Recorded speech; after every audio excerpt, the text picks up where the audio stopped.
시청자 여러분 안녕하십니까? 저는 도올 김용옥이 한국 사회에 해악을 끼치는 대표적인 인물 중 하나라고 생각을 해왔습니다.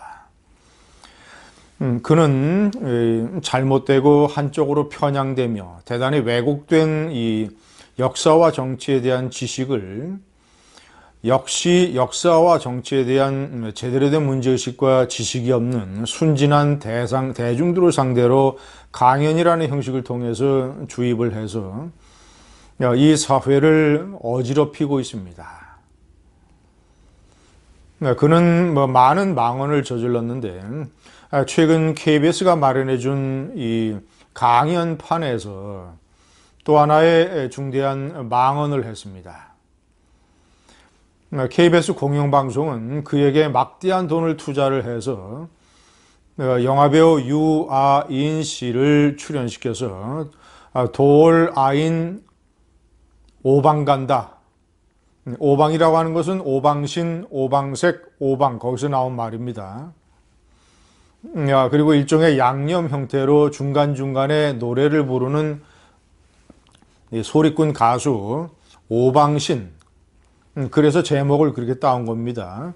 오방신을 출연시키기도 합니다. 자, 그 프로에서 지난주 16일이죠. 8.15 해방 이후에 해방 공간에 관한 몇 가지 쟁점을 다루면서 이승만 대통령을 미국의 괴뢰라고 표현을 했습니다. 김일성은 소련의 괴뢰, 이승만은 미국의 괴뢰라고 표현을 했는데 사실상 그가 지금까지 한국 현대사에 대해서 지켜온 시각을 보면 그가 주로 강조하고자 싶었던 논점은 이승만은 미국의 괴뢰라는 측면인 것 같습니다. 자, 그리고 이승만 대통령이 신탁 통치에 반대를 했다. 그래서 분단을 고착화시켰다. 신탁 통치에 찬성했더라면 분단은 없었을 것이다. 라고 이런 또 이상한 주장을 하고, 자, 무엇보다도 이 청중 중에 한 사람이 정말이지 이상한 사고방식을 갖고 대단히 패륜적인 질문을 하나 했습니다. 그런 이승만 대통령, 그리고 이 3.15 부정선거를 저지른 이승만 대통령이 국립묘지에 아직도 누워 있는데 어떻게 해야 되냐, 이런 질문에 대해서 도올은 이승만을 국립묘지에서 파내야 된다고 얘기를 했습니다. 패륜적 망언이 아닐 수 없습니다. 시청자 여러분, 이 도올의 주장은 우선 팩트부터가 틀렸습니다. 첫 번째, 이 김일성이가 이 소련의 괴뢰인 것은 맞지만, 김일성이는 만주에서 활동을 하다가 일제를 피해서 블라디보스토크로 가서 소련의 88 정찰 여단의 소련군 장교가 됐던 인물 아닙니까? 그래서 8.15 해방 이후에 소련이 김일성이를 앞세워서 공산주의 정권을 세우기 위해서 일종의 이 과도기적인 괴뢰 정권으로 이용을 했던 것 아니겠습니까? 그러나 이승만의 경우는 완전히 다릅니다.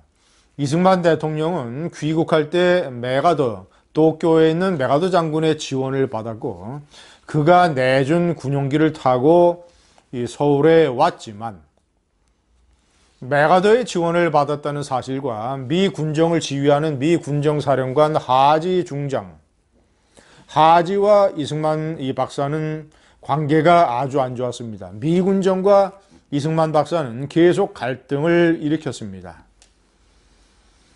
왜냐, 이승만 대통령은 이 좌파 공산주의자들의 책동에 맞서서 하루빨리 남한만이라도 단독정부, 자유민주주의 단독정부를 만들어야 된다는 생각을 굳게 갖고 있었고, 그래서 신탁 통치에 반대하고, 신탁 통치라고 하는 것은 모스크바 3상 회의에서 결정된 그런 내용으로서 미국, 영국, 중국, 소련 4개 국가가 조선을 5년 동안 신탁 통치하자, 그리고 나서 독립국가로 만들어주자라고 하는 결의였습니다. 그러나 이것은 대단히 비현실적이고 위험한 것이었습니다. 왜냐?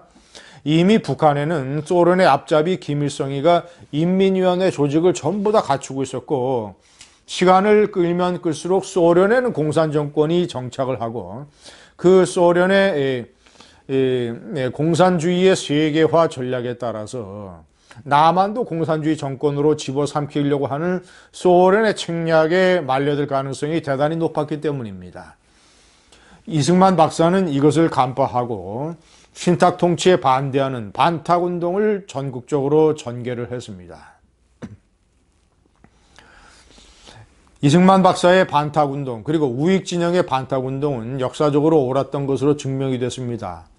그러나 군정사령관 하지는 버치중이라는 이 중재자를 내세워서 어떻게 해서든지 좌우 합작, 예를 들어서 좌우 합작론자인 김규식, 여운형 이런 사람들을 뒤에서 지원을 하면서 중도주의, 남북 합작 정부 이런 노선을 추구를 했던 것입니다.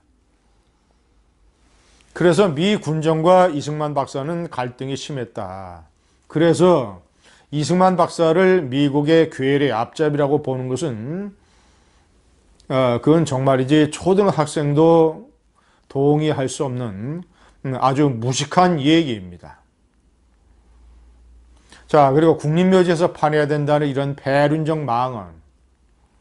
그가 강연에서 얘기했듯이 이 중국은 이 대약진운동과 그리고 문화 대혁명으로 중국의 역사 발전에 커다란 해악을 끼친 마오쩌둥을 공의7.25 과거삼이라고 역사적으로 평가를 하고 있습니다.